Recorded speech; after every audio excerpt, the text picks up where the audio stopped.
Problem है money crisis है। बिहार के लोगों के पास इतने ज़्यादा पैसे नहीं है, इतने ज़्यादा फाइनेंस नहीं है कि वो अपने बच्चों को दिल्ली या कोटा या और भी जगहों पे बड़े बड़े इंस्टीट्यूट में भेज सके, उसको पढ़ा सके।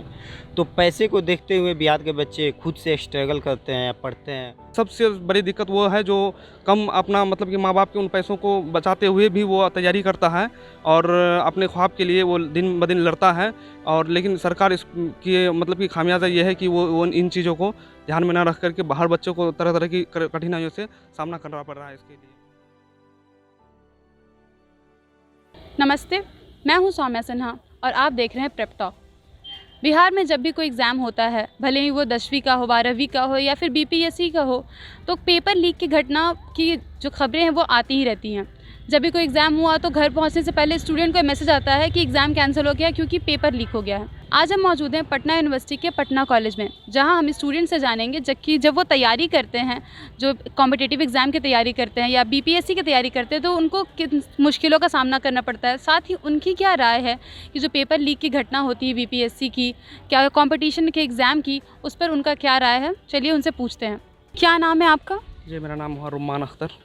अक्सर हम लोग देखते हैं कि बिहार में जब भी कोई परीक्षा होती है तो उसके पेपर लीक की घटना वापस से आ जाती है, मतलब कि अब ऐसा आदत बन चुका है कि एग्ज़ाम होगा तो पेपर लीक होना ही होना है। तो उस पर आपकी क्या राय है? देखिए, और स्टेट की अपेक्षा हमारे बिहार में ये सब चीज़ें ज़्यादा आ रही हैं। जैसा कि हाल ही में कई ऐसे एग्ज़ाम हुए हैं जो मतलब कि एग्ज़ाम मतलब कि कंडक्ट करने के बाद बच्चे जो घर तक नहीं पहुँचे उससे पहले वायरल हो गया कि एग्ज़ाम मतलब कि ये क्वेश्चन वायरल हो चुका है, लीक हो चुका है क्वेश्चन। तो ये सब परेशानियाँ ज़्यादातर सरकार उन सब के लिए नहीं है, वो हम लोगों के लिए है जो हम इस पे तैयारी करते हैं। सबसे बड़ी बात ये है कि बच्चा साल भर तैयारी करके इतना मेहनत से इतनी दूर, कोई लड़का अगर मान लीजिए 300 किलोमीटर तक सेंटर दूर पड़ा है, ये बीपीएससी वाला भी, कोई किशनगंज का है तो उसको सासाराम में सेंटर दिया जा रहा है और वो बच्चा वहाँ से अभी घर पहुँच भी नहीं पा रहा, तब तक क्वेश्चन वायरल हो गया उसका। तो ये सबसे बड़ी दिक्कत वो है जो कम अपना मतलब कि माँ बाप के उन पैसों को बचाते हुए भी वो तैयारी करता है और अपने ख्वाब के लिए वो दिन ब दिन लड़ता है। और लेकिन सरकार इसकी मतलब कि खामियाजा ये है कि वो इन चीज़ों को ध्यान में ना रख करके बाहर बच्चों को तरह तरह की कठिनाइयों से सामना करना पड़ रहा है इसके लिए। तो ये चीज़ सरकार की सबसे बड़ी खामी है। हालांकि बहुत पहले की अपेक्षा सुधार हो रही हैं, लेकिन अभी भी वो डर नहीं है जो ये चीज़ करा रहे हैं, कैसे हो जा रहा है, ये लोगों के दिल में वो डर, एक ज़रा सा भी खौफ नहीं है कि सरकार इस पर कोई स्टंट ले तो उसका क्या बिगड़ सकता है। ये चीज़ होनी चाहिए, सरकार को सख्त कदम उठानी चाहिए और ये जो चीज़ है ये बदलनी चाहिए। हम लोगों की यही सरकार से उम्मीद है।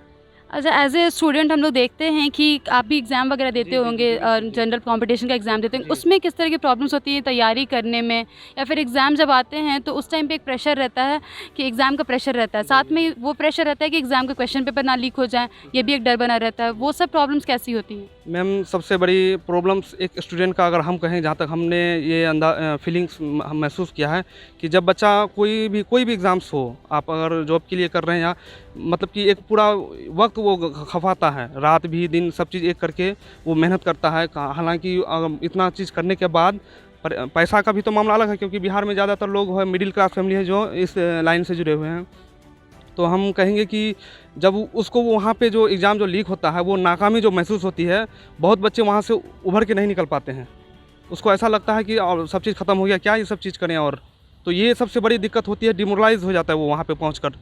जब सरकार की इन हरकतों को बार बार वो देखता है कि कहीं आज बीपीएससी का हो रहा है, कहीं एसएससी का हो रहा है, कल सीटेट का हो रहा है, कहीं ये प्रॉब्लम है, वो प्रॉब्लम है, तो बच्चा मतलब कि और दोबारा वो खड़ा होने के लायक नहीं रहता है। फिर कोई अलग अलग तरीके से अपने माशी हालात को तलाश करते हैं, कोई अलग रास्ता अपना लेता है जो सरकार के खिलाफ भी है, तो कोई और छोटे छोटे कामों में उलझ जाते हैं, जिससे हमारे स्टेट का भी डेवलपमेंट रुक जाता है और हमारी कंट्री का भी डेवलपमेंट रुक जाता है इससे। आप क्या कहना चाहेंगे जब आप तैयारी कर रहे होते हैं किसी एग्ज़ाम को लेकर, तो आपके अंदर भी क्या इस चीज़ को खौफ रहता है पेपर लीक होने के बारे में? नहीं, रही बात तैयारी की, तो लोग जो भी अच्छे स्टूडेंट हैं जो तैयारी कर रहे हैं, प्रिपरेशन कर रहे हैं, वो 100% अपना उसमें योगदान देते हैं और उनकी ये भी कोशिश रहती है कि हम आगे कामयाब हों। इस कामयाबी का उनके फैमिली का भी सपोर्ट रहता है, वो खुद उस पर हमेशा तत्पर रहते हैं। लेकिन गवर्नमेंट कुछ ऐसा पॉलिसी लगा देते हैं जिसकी वजह से लोगों को ऐसा परेशानी का सामना करना पड़ता है। हमेशा क्वेश्चन लीक होते हैं, इसमें अच्छे लोग, अच्छे स्टूडेंट जो है वो पीछे रह जाते हैं। इसमें जो तैयारी नहीं कर पाते हैं, जिनका सेटिंग है, वो तो आगे बढ़ जाते हैं, लेकिन अच्छे स्टूडेंट ऑलवेज पीछे रह जाते हैं। वो आगे बढ़ने की कोशिश भी करें तो नहीं हो पाते हैं और उन पर ये बहुत बड़ा ये प्रभाव पड़ता है उनके ऊपर। क्या गवर्नमेंट इसके लिए कोई काम नहीं करे, कोई अच्छी नियमावली आई हो जो आपको पसंद आई हो एज ए स्टूडेंट? नहीं, पहले की अपेक्षा तो अभी बहुत सुधार आई हैं, लेकिन उसमें भी गवर्नमेंट को चाहिए कि कुछ नया नियमावली उसमें चेंज करे, बदलाव करे, उसके अंतर्गत अच्छे रेस्टोरेंट का ये हो। जैसे अभी नया नियमावली शिक्षा वाला आया है, उसमें कुछ रेस्टोरेंट के लिए तो बहुत अच्छी बात है कि वो आप नियोजन जो भी है वो नियोजन हटा दिया गया है, अब परमानेंट बहाली होगा और उसमें अच्छे रेस्टोरेंट आएंगे, चूँकि बीपीएससी आयोग लेगा, आयोग खुद एग्जाम लेगा, उसमें आप जो भी एलिजिबल है। एक चीज़ कहना चाह रहे हैं कि इसमें जो 3 अटेम्प्ट्स दिया गया इसको हटाना चाहिए, क्योंकि बच्चे 2-3 एग्ज़ाम्स दे के तब वहाँ तक पहुँचते हैं। अगर राजकर्मी बनने के लिए वो अपना मेहनत करेंगे तो 3 अटेम्प्ट से क्यों? बड़े बड़े एग्जाम में 5 अटेम्प्ट 6 अटेम्प्ट है। आप राजकर्मी बनने के लिए 3 अटेम्प्ट का इंतजार करेगा। एक बार फेल हुआ, अगर दूसरा बार उसका नाकामयाबी हुआ, तीसरा बार तो और दोबारा नहीं बैठ पाएंगे। तो हम कहते हैं कि ये जो नियमावली आया है इसमें कुछ सुधार की ज़रूरत है। तो बच्चे के लिए फ़ायदे के लिए बहुत सब चीज़ें हैं इसमें, लेकिन और भी सुधार की ज़रूरत है इसमें। अच्छा, ये जो नई नियम वाली आई उसमें आपने बताया कि बीपीएससी एग्ज़ाम कंडक्ट करेगा, तो बीपीएससी की भी तो वही हालत है, उसके भी एग्ज़ाम्स जो होते हैं पेपर वही कल हम एक अदीब शख्स से मुलाकात हुई तो उनसे भी यही बात हो रही थी। उन्होंने बताया कि आप जो बीपीएससी ले रहे हैं तो बीपीएससी का भी तो क्वेश्चन लीक हो जा रहा है, आप बीपीएससी का कॉपी घर में लिखवा रहे हैं, तो जो भी अच्छे स्टूडेंट होंगे तो वो भी प्रभावित होंगे। तो ये है कि वो कुछ हद तक प्रभावित होंगे, लेकिन अच्छा रहेगा। अच्छा, पटना में रह के आप लोग तैयारी करते हैं, किसी ना किसी कॉम्पिटिटिव एग्ज़ाम की तैयारी करते होंगे आप लोग, तो उसमें कितनी कठिनाई होती है? क्योंकि एक हम लोग के बिहार में कहा जाए पटना एक हब होता है तैयारी करने के लिए, यहाँ पे सारे स्टूडेंट आसपास के जितने भी ज़िले हैं वहाँ से आते हैं तैयारी करने के लिए, लेकिन यहाँ भी कोई प्रॉब्लम है। कुछ लोग चाहते हैं कि चाहकर भी दिल्ली नहीं जा पाते, वहाँ लोग सोचते हैं कि दिल्ली जाकर पढ़ाई करें, लेकिन बहुत लोगों के लिए पॉसिबल नहीं हो पाता है। तो वहाँ के मुकाबले यहाँ कितनी प्रॉब्लम्स होती हैं, किस तरह की प्रॉब्लम्स का सामना करना पड़ता है? देखिए, स्टूडेंट तो जब स्टूडेंट कदम रख लेता है मैट्रिक और इंटर की ओर, जब पहला सीढ़ी चढ़ना शुरू कर देता है, उसी समय से वो स्ट्रगल करना शुरू कर देता है। उनके ऊपर बहुत सारा प्रेशर होता है, फैमिली मेम्बर का, वो रेवेन्यू का प्रॉब्लम होता है, हर चीज़ का उनको प्रॉब्लम होता है। हर चीज़ को वो देखते हुए अपने अकॉर्डिंग वो तैयारी करता है। अब सलाहियत बड़ा प्रॉब्लम है मनी क्राइसिस है। बिहार के लोगों के पास इतने ज़्यादा पैसे नहीं है, इतने ज़्यादा फाइनेंस नहीं है कि वो अपने बच्चों को दिल्ली या कोटा या और भी जगहों पे बड़े बड़े इंस्टीट्यूट में भेज सके, उसको पढ़ा सकें। तो पैसे को देखते हुए बिहार के बच्चे खुद से स्ट्रगल करते हैं, पढ़ते हैं, बहुत सारे ख्वाब सजाए होते हैं अपने फ्यूचर के लेकर के, लेकिन जब वो एग्ज़ाम तैयारी पूरे जी जान लगा करके कम पैसों में, यहाँ देखिएगा कि 1900 2300 सिंगल बेड का चार्जेस है, एक छोटा छोटा रूम है, उसमें बच्चा रहता है, फिर अपने खाने के पैसा को रेंट में देता है, रेंट में दे देता है उस पैसे को, फिर तैयारी करता है बहुत स्ट्रगल के साथ, किताब नहीं खरीदता है, नई पैसे होती है तो एक दूसरे से किताब शेयर करके पढ़ता है, लाइब्रेरी से पढ़ता है, इधर उधर से नेट के ज़रिए पढ़ता है। लेकिन पढ़ने के बाद जो एनर्जी वो फील करता है कि अब हम एग्ज़ाम देंगे, एग्ज़ाम देने के बाद मेरा सेटलमेंट हो जाएगा, लेकिन वो नहीं होता है। जब एग्ज़ाम देने जाता है, एग्ज़ाम दे करके जैसे अभी रूम पे वो बच्चा नहीं पहुंचता है, तब तक पेपर लीक हो जाता है, तो उसके पूरे ख्वाब चकनाचूर हो जाते हैं। तो इसी पे एक शायर ने क्या शेर कहा कि ये दाग दाग उजाला, ये शब गुज़ुदा शहर, ये वो शहर नहीं जो इंतज़ार था हमें। समझ? तो ये शायर की खूबी है कि हर सिन पे या हर नज़रियात पे शायरी करके अपने शायरी के ज़रिए लोग बात को बयान करते हैं, लेकिन बहुत सारे ख्वाहिशात बच्चे ले करके आते हैं, वो पूरा नहीं हो पाती है। यहाँ सरकार को कदम उठानी चाहिए सख्त से कि पेपर लीक क्यों हो रहा है। आखिर पेपर लीक होने से आम बच्चों को, तो जो बड़े बड़े एम्प्लॉयर के या बड़े बड़े फाइनेंसर के जो बच्चे हैं वो तो सक्सेस हो जा रहे हैं, जो गरीब दबे कुचले समय हुए के लोग के बच्चे हैं जो गाँव देहात से आते हैं, उन तमाम बच्चों के लिए यहाँ बहुत चैलेंजेस बात आ जाती है कि वो उतना पैसा नहीं है कि वो पैसा फेंक करके नौकरी ले सकते हैं या कहीं सेटिंग कर सकते हैं। बहुत सारे एग्ज़ाम में सेटिंग होते हैं या बहुत सारे एग्ज़ाम के पेपर जब लीक होते हैं तो वो एक सरकार का बहाना बन गया। इस पे सरकार को कड़ी से कड़ी ये निज़ाम बनाना चाहिए कि ये पेपर लीक नहीं होना चाहिए। कि सरकार चाहती है कि ये फंसे, ये जॉब जो वैकेंसी अभी आई है वो फंस जाए।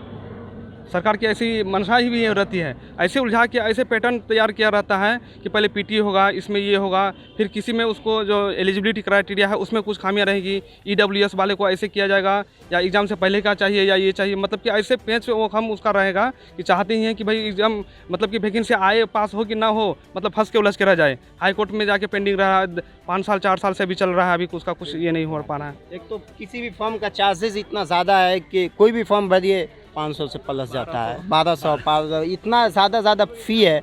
और फॉर्म बच्चा भरता है, इतना ज़्यादा लाखों में फॉर्म भेजता है, सीट कम रहता है, तब भी बच्चा कोशिश करता है कि मेरा नौकरी हो जाएगा, लेकिन नाउम्मीदी हो जाती है। तो सरकार को चाहिए कि ये पेपर लीक वाले जो मामला है ना, इस पर सख्त कार्रवाई करे। पेपर लीक नहीं होनी चाहिए, सरकार को इस पे जिम्मेदारी। लेकिन सरकार तो जिम्मेदारी देती है, लेकिन सरकार की भी कमी है और नीचे जो कर्मी है वो सरकार के जो सलाहकार हैं या और भी जितना लोग काम करने वाले हैं हर सेक्टर के, वहाँ कमी है, उस चीज़ को पूरा नहीं। सरकार जो भी नियम लगाता है विद्यार्थी उसको सक्षम है उस पर अटल रहता है कि नहीं सरकार बढ़िया नियम लाई है और मेरे हक में लाई है। लेकिन आप सोचिए कि कोई भी डीएलएड कर रहा है या बीएड कर रहा है, पहले एंट्रेंस एग्जाम देता है, वो पास करता है तो डीएलएड या बीएड करता है, उसके बाद आप टेट पास करवा रहे हैं, उसके बाद फिर आप बीपीएससी देने की ज़रूरत है आपको। ये सरकार को थोड़ी सी सोचनी चाहिए कि विद्यार्थी है, अब कहाँ तक उसी में पूरी उम्र उनकी क्रॉस हो जाएगी, पढ़ते फिर क्या कर पाएंगे। और उसमें भी आप 3 बार का नियम लगा रहा है कि 3 ही बार आप उसमें बैठ सकते हैं, उसके अलावा फिर नहीं बैठ सकते हैं, फिर आप जीवन में कभी शिक्षक नहीं बन सकते या कुछ भी। वो जो स्टूडेंट है वो थक भी जाता है कि अब कितना एग्जाम दे, क्या हम इतने एलिजिबल नहीं एग्जाम देने के लिए, वो असक्षम हो जाते हैं इस विषय में। और आप लोग सब जान रहे हैं कि फाइनेंशियल प्रॉब्लम भी होता है, तो स्ट्रगल इतना है कि लोग कहते हैं ना कि अब थकन पाँव की जंजीर बनी जाती है, फासले कहते हैं कि मंजिलें चलते रहिए।